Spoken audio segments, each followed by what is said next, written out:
Hello guys, welcome to my video. So paano nga ba pumunta sa Quiapo Church sakay ng MRT at Pasig River? So first, sasakay tayo ng MRT 3 patungong Guadalupe Station dahil tayo ay sasakay ng Pasig River Ferry Service.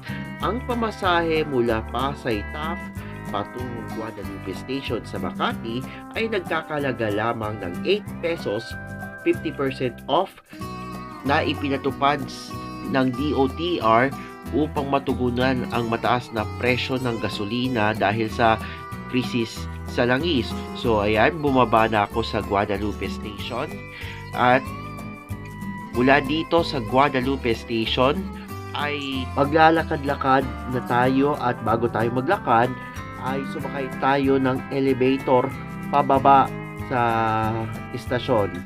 Pero may options din naman na maghagdan. And pagkababa natin sa elevator ay sinimulan na natin ang paglalakad-lakad patawid sa ating susunod na istasyon, ang Guadalupe Ferry Station. At pagpasok ay nag-registration po muna tayo at nagsulat sa manifesto at binigyan ng corresponding na ticket. Take note, libre po ito ha, ang pagsakay sa Pasig River Ferry Service. At ayan ay nag-board na tayo sa ferry na maghahatid sa atin sa Quiapo.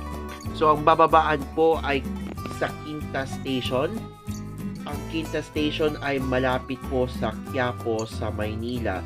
At ito po yung itsura ng Pasig River Ferry na ating sinasakyan ngayon.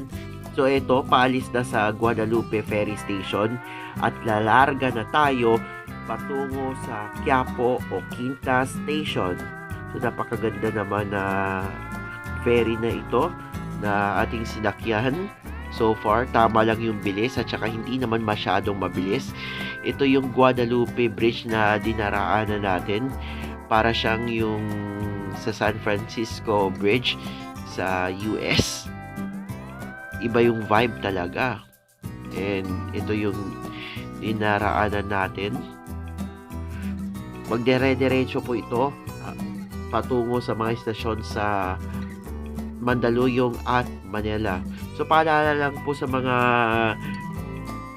mananakay natin, no, na gusto mag-reels, bawal po mag-picture o video sa Malacanang Palace for security reasons. After 1 hour ng ating pagbiyahe sa ferry, ay narating na natin ang Quinta Station. Ang Quinta Station ay nagsisilbing daungan patungo sa mga lugar sa Quiapo, Manila, particularly sa Quinta Market at Quiapo Church. So ito yung terminal na aking binabaan at ito yung ferry na aking sinakyan. So pagkababa ay kinuha ng guard yung ticket. So welcome to Quinta Station.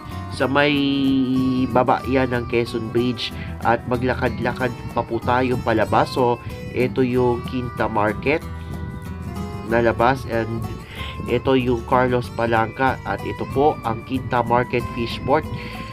And maglakad-lakad na po tayo dyan sa Carlos Palanca Street. So ito, maraming nagtitinda ng gulay, dessert at prutas at iba't iba pa mga produkto dyan sa Villalobos Street. From Carlos Palanca, pasukin itong kalye ng Villalobos hanggang sa marating na natin itong iconic landmark na Quiapo Church. So ito, nandito na tayo sa Quiapo Church. Thank you for watching.